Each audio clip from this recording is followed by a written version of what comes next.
Oke, assalamualaikum warahmatullahi wabarakatuh.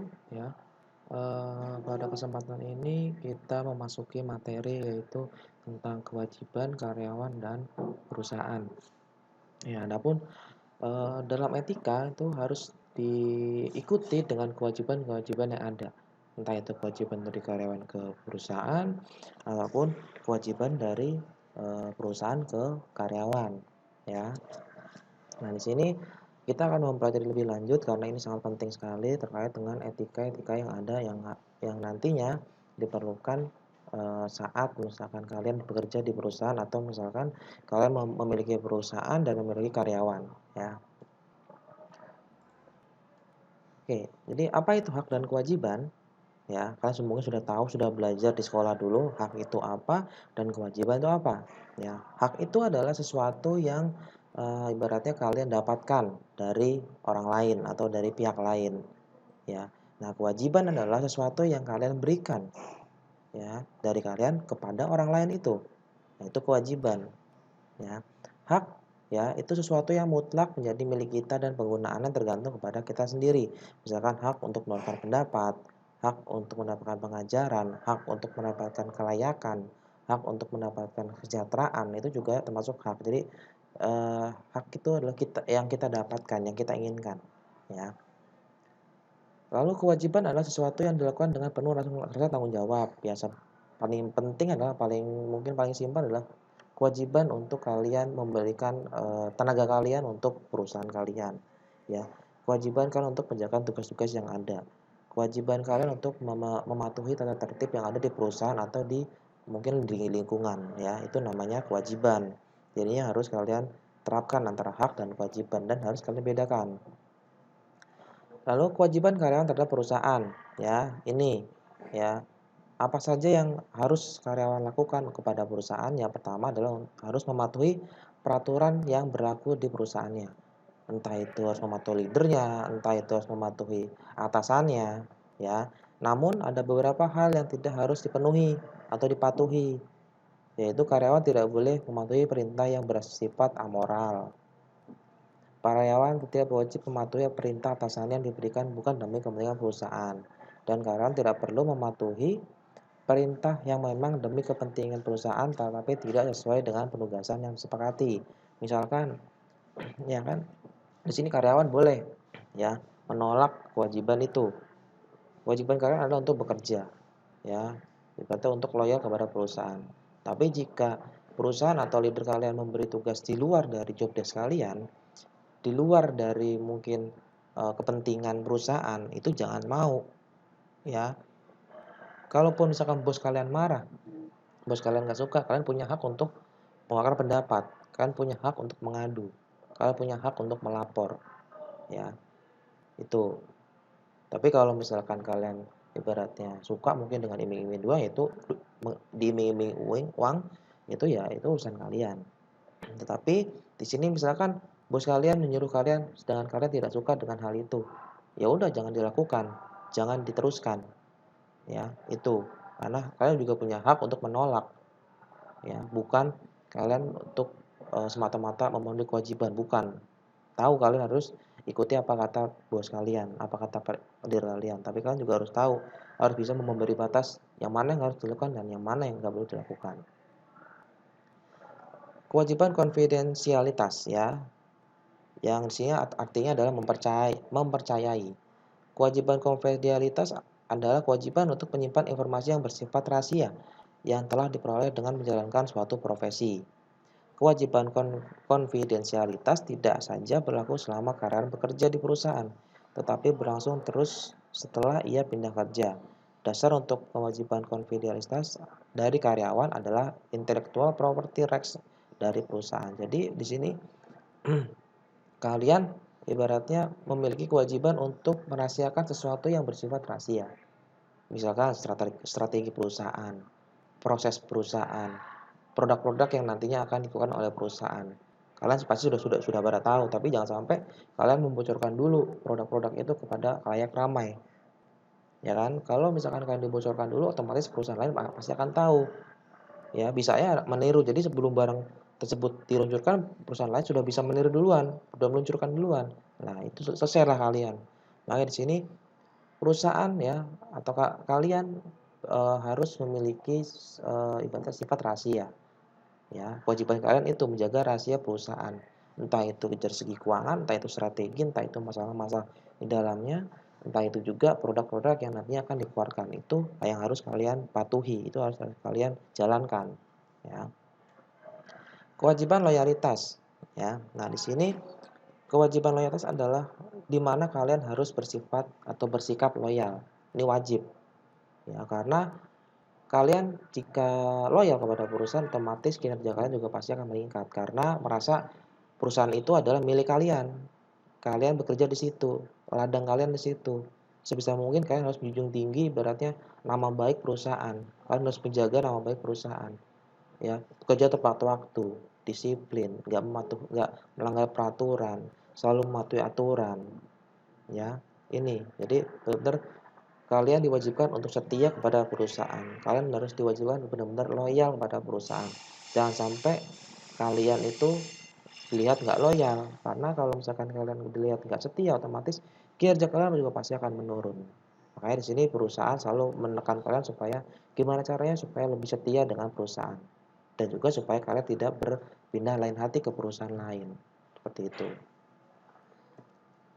Kewajiban melaporkan kesalahan perusahaan, ya. Di sini ya dalam literatur kayak bahasa Inggris, etika bisnis berbahasa Inggris, masalah ini dikenal dengan whistleblowing atau manipulate.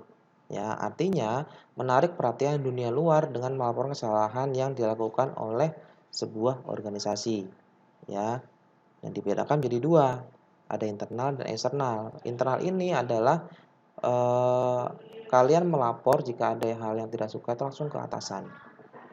Ya, tapi kalau eksternal itu pelaporan kesalahan perusahaan kepada instansi di luar perusahaan, baik instansi pemerintah atau kepada masyarakat melalui media komunikasi. Ya, jadi ibaratnya dengan kalian melakukan whistleblowing, otomatis semua pihak tertuju pada kalian, tertuju pada masalah kalian. Nah, di sini tugas kalian adalah ibaratnya melaporkan apa yang kalian nggak suka kepada atasan atau apa yang kalian nggak suka kepada media. Nah ya, ini namanya whistleblowing atau dengan cara manipulate ya. Sama seperti misalkan kalian main bola, ya ada wasit manipulate, otomatis semua mata tertuju pada wasit itu yang manipulate itu. Nah, ini juga sama ya. Gunanya apa ya? Gunanya supaya perusahaan tidak ibaratnya tidak bertindak yang semena-mena. Makanya adanya di sini eh, whistleblowing itu adalah semua pihak mata atau semua mata tertuju pada perusahaan itu, jika perusahaan itu melakukan kesalahan kepada karyawannya. Ya, sini boleh, karyawan boleh diberikan kewajiban untuk melaporkan kesalahan perusahaan, jika itu dinilai mungkin kelewatan. Lalu selain ada kewajiban karyawan terhadap perusahaan, di sini juga ada kewajiban perusahaannya terhadap karyawannya, ya. Jadi perusahaan tidak boleh mempraktisi diskriminasi, ya. Jadi para perusahaan tidak boleh memilih, memihak, atau mendukung siapapun yang ada di perusahaan. Misalkan karena iming-iming, oh iya dia kenal, manajer ini kenal dengan karyawan, otomatis karyawan ini diperlakukan secara lebih, diperlakukan secara istimewa, itu jangan sampai. Walaupun di dalam itu ibaratnya kenal atau mungkin saudaraan antara manajer dan karyawan, ya, kalau bisa di perusahaan ya di perusahaan, di rumah ya di rumah. Walaupun orang tuanya bekerja di manajer, tapi di perusahaan ya tetap, ya. Dia adalah bos saya, dia adalah atasan saya. Bagaimana caranya saya bisa menempatkan dia sebagai atasan saya. Dan ya begitu juga manajernya, eee, harus bagaimanapun juga si karyawan ini bukan diperlakukan sebagai anak, tapi diperlakukan sebagai bawahan dan dianggap sama dengan yang lain, dianggap satu level dengan yang lain, ya. Jangan sampai seperti itu, ya. Jadi, jangan dipandang oleh keluarganya atau mungkin diskriminasi akan rasisnya atau akan agamanya, karena agama dia begini jadi dibedakan, karena ras dia begini jadi dibedakan, jangan. Tapi semua karyawan itu dianggap sama, ya semua SDM dianggap sama. Mau atasan mau bawahan ya udah itu bawahan, atau enggak itu atasan, ya. Perusahaan juga harus menjamin keselamatan kerja dan kesehatan. Ya di sini mungkin Setiap perusahaan wajib misalkan mendaftarkan karyawan ya untuk kepada BPJS, misalkan seperti itu, atau jaminan sosial, jaminan kesehatan, wajib. Karena apa? Karena kita nggak tahu yang terjadi nantinya seperti apa. Karena kita nggak tahu yang terjadi, yang dialami oleh karyawan seperti apa, ya kan? Ya misalkan lagi bekerja tiba-tiba kena mesin atau tangannya keiris mesin, tangannya masuk ke mesin, itu kan juga termasuk kecelakaan kerja. Nah, dari kecelakaan kerja itu otomatis si karyawannya harus di-backup, harus di ibaratnya harus dilindungi. Dengan cara apa? Ya dengan cara memberikan jaminan, ya. Supaya apa? Supaya si karyawan juga lebih safe bekerja di situ. Supaya karyawan itu lebih aman bekerja di situ karena semuanya ditanggung oleh mungkin asuransi, ditanggung oleh perusahaan, ditanggung oleh, jaminan, ya. Jadi, merasa nyaman bekerja di situ, ya itu intinya. Kewajiban memberi gaji yang adil. Nah, di sini juga harus dilihat juga perusahaan juga tidak asal memberikan gaji, ya. Dan nggak boleh sama. Maksud nggak boleh sama di sini adalah misalkan orang itu lembur, orang itu enggak, jangan sampai sama dikasih gajinya, harus beda. Yang lembur kasih gaji lemburan, yang enggak ya udah enggak. Terus yang baik atau yang bagus dikasih reward, ya, yang ibaratnya yang hadirnya bagus, kasih reward itu juga adil. Ya, bukan, dinilai sama jumlahnya dengan yang lain bukan, tapi dilihat juga dari kinerjanya, ya. Gaji yang adil itu adalah gaji yang diterima atas kinerjanya atau gaji yang diberikan oleh perusahaan atas kinerjanya, itu baru disebut adil, ya. Kalau yang nggak adil misalkan kalian udah lembur, udah ini, tapi dikasih gaji yang sedikit, itu baru nggak adil, ya. Tapi di sini perusahaan wajib memberikan gaji yang adil, entah itu ada bonus, entah itu tunjangan, ya dilihat juga dari kinerja, dilihat juga dari mungkin prosesnya, dilihat juga dari kedisiplinannya dia, itu yang harus dilihat. Lalu hak karyawan terhadap perusahaan, ya, ada haknya, ya. Hak untuk mengembangkan minat, bakat, potensi, dan kemampuan. Nah, di sini juga si karyawan berhak untuk meningkatkan kompetensi dia dengan cara ikut pelatihan, ikut training, dan perusahaan juga wajib menyediakan, pelatihan tersebut. Ya, perusahaan wajib melakukan atau mengadakan training, supaya apa? Supaya bakat atau potensi si karyawan tersebut bisa semakin lama bisa semakin naik, ya, bisa semakin meningkat, bukan stuck di tempat, itu. Lalu hak dasar atas jaminan sosial, kesehatan, keselamatan kerja, ya. Ini tadi, perusahaan wajib memberikan jaminan sosial dan kesehatan. Otomatis hak yang si karyawan dapat itu adalah hak, eee, tentang jaminan sosial juga, ya. Ini yang harus didapat oleh si karyawan. Ini harus diterima oleh karyawan, karena ini haknya dia, ya. Semuanya sudah diatur oleh peraturan. Jadi misalkan nantinya ada apa-apa, entah itu kalian nggak dapet BPJS, entah itu kalian nggak dapet jaminan sosial, jaminan kesehatan, kalian tinggal dibaca di sini ada peraturannya ya, ada hukum-hukumnya, ada regulasinya, dan ada kebijakannya. Di sini sudah diatur semua tentang jaminan pemberian kesehatan, jaminan hari tua, kematian, dan kecelakaan kerja. Jika nantinya ditemukan kalian kecelakaan selama bekerja, ya, semua sudah diatur, semua sudah ada aturannya. Ya, tinggal perusahaan tersebut memberikan layak atau tidak, itu aja, ya. Jadi tinggal kalian lihat, jika ada perusahaan yang tidak memberikan hak ini tadi, ya tinggal kalian laporan kan, karena kalian juga memiliki kewajiban atas pelaporan terhadap perusahaan, gitu. Setiap pekerja berhak mendapatkan upah yang layak ya, benar. Karena ini diatur juga oleh Permen, nomor 1/1999 dan Peraturan Presiden tahun 8 nomor 8 tahun 1981 ini tentang, setiap pekerja harus mendapatkan upah yang layak. Ya, perusahaan juga diwajibkan untuk meninjau besaran upahnya yang sudah bekerja selama lebih dari 1 tahun dan tidak boleh diskriminatif terhadap pekerja perempuan dan pekerja laki-laki, ya. Karena emang pekerjanya kenal sama manajernya kasih gede gajinya, jangan. Terus juga antara yang bekerja baru masuk dan yang bekerja 5 tahun gaji sama, jangan. Tapi ini juga harus dibedakan. Yang udah bekerja lama otomatis kan sudah bisa dikatakan loyal, bisa dikatakan setia, harus dikasih poin lebih, harus dikasih gaji lebih. Itu yang disebut adil, ya. Jangan disamakan, Orang yang baru masuk dengan orang yang sudah bekerja 15 tahun itu sama, jangan. Tapi dibedakan, itu yang harus kalian lihat. Dan juga, wah karena dia perempuan kasih gaji lebih ya kan. Karena dia ini kasih gaji lebih, jangan. Ya, tapi juga harus ibaratnya diberikan keadilan. Mana yang tepat untuk dikasih gaji ini, mana yang tepat untuk dikasih gaji ini. Jadi jangan dilihat dari jenis kelamin, ya, tapi dilihat dari kinerja, dilihat dari kesetiaan, dilihat dari kedisiplinan dan sifat-sifat dia selama bekerja bagaimana, attitude-nya bagaimana, itu yang harus dilihat. Hak dasar untuk berlibur, cuti, istirahat, serta memperoleh pembatasan waktu kerja. Nah, di sini juga karyawan juga memerlukan atau mendapatkan hak untuk berlibur, cuti hamil, cuti mungkin ada orang tua yang meninggal, cuti mungkin lebaran, ya, itu juga harus karena sudah ada aturannya, ya. Dan jika misalkan susah untuk dia mengajukan cuti, ya, tinggal dilihat susahnya karena apa? Apa karena nggak ada yang backup kalian atau nggak ada orang yang gantiin, itu juga harus dilihat dulu. Setelah sudah kalau dirasakan alasan mereka tidak logis, baru kalian bisa melaporkan. Tapi kalau masih logis ya jangan sampai dilaporkan, ya, itu. Jadi sudah ada undang-undangnya, sudah diatur oleh undang-undang hak untuk berlibur itu bagaimana, hak untuk cuti itu berapa lama, itu juga sudah ada aturannya, ya.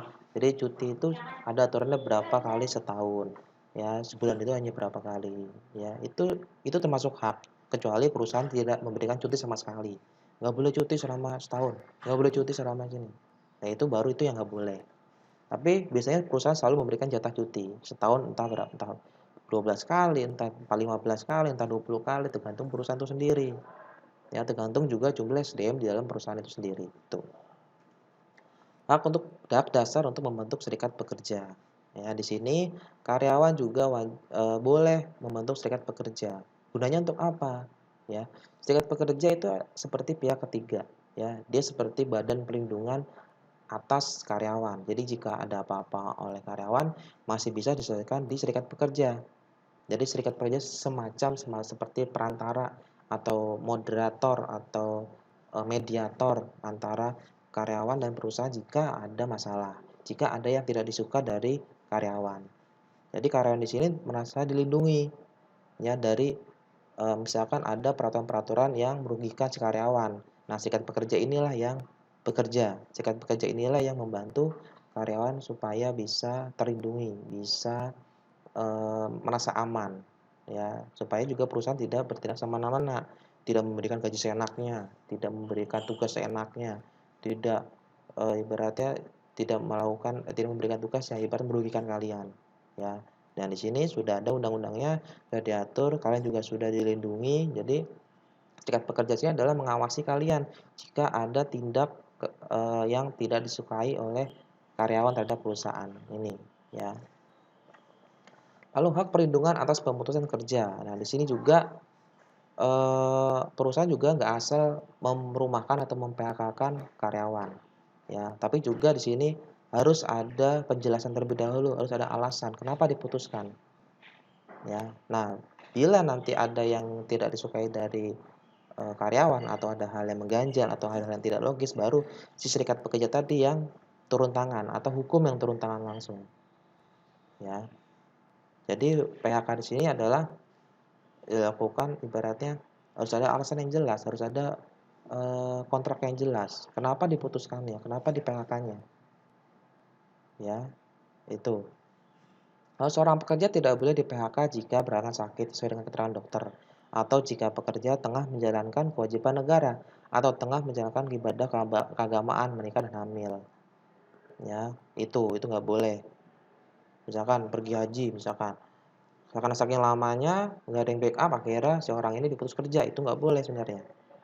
Ya, karena dia udah ada alasannya kenapa bisa berangkat, kenapa bisa izin, kenapa bisa cuti, sudah jelas. Ya, menikah juga tiba-tiba diputuskan karena mungkin cutinya ngambil diam-diam untuk cuti menikah atau apa. Ya, itu juga harus diselesaikan secara baik-baik terlebih dahulu, ya. Kalau sudah diselesaikan secara baik-baik tidak bisa, baru hukumlah yang berlaku di sini. ya. Masih ada serikat pekerja kok, masih ada hukum kok, kalian juga masih bisa masih dilindungi oleh hukum kok. Jadi ya kalau ada apa-apa sama kalian, ya perusahaan itu yang pasti akan kena, gitu. Lalu hak perusahaan terhadap karyawan, ya. Sini, perusahaan juga harus harus bisa mendapatkan haknya, ya. Kewajiban kalian harus bisa diberikan kepada perusahaan. Ya, misalkan mendapatkan hasil kerja yang terbaik setiap hari, mendapatkan ide yang dan solusi yang kreatif, mendapat kejujuran dan kepercayaan dari karyawannya, mendapatkan kepedulian dari setiap karyawan, dan mendapatkan integritas dan loyalitas. Nah, ini tadi kan. Jadi semua ini berkaitan erat dengan kinerja. Perusahaan nggak minta muluk-muluk dari kalian, dari si karyawan. Perusahaan hanya ingin karyawan tersebut disiplin, kinerjanya bagus, produksi meningkat. Udah itu aja, cukup. Ya, intinya tetap tadi, produksi meningkat. Udah, itu yang perusahaan ingin. Produksi meningkat dari mana? Dari kinerja kalian lah. Kinerja kalian dari mana? Dari loyalitas dan integritas kalian. Ya, dan kepedulian kalian. Itu, jadi saling berkaitan. Ya, ini yang harus perusahaan dapatkan dari kalian. Oke, mungkin sampai sini ya tentang, hak dan kewajiban apa saja yang harus kalian berikan, dan hak dan kewajiban apa saja yang harus kalian dapatkan dari perusahaan. Nah, ini juga termasuk etika, karena jika ada yang dilanggar, ya itu sama saja perusahaan tersebut atau kalian juga tidak memenuhi etika yang ada. Di sini kan bagaimana caranya untuk menjadi perusahaan yang baik dan bagaimana caranya untuk menjadi karyawan yang baik, itu aja. Oke, dari saya cukup sekian, kurang lebihnya saya mohon maaf. Wassalamualaikum warahmatullahi wabarakatuh.